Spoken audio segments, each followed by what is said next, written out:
Assalamualaikum warahmatullahi wabarakatuh. Perkenalkan, nama saya Rahma Safira. Saya dari Unit 4, mata kuliah Ilmu Pendidikan yang diasuh oleh Bunda Luziana UC.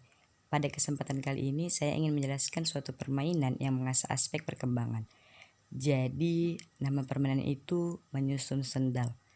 Anak belajar bersosial, mengemosionalkan emosionalnya, belajar kognitif, dan motorik kasar. Selamat bermain.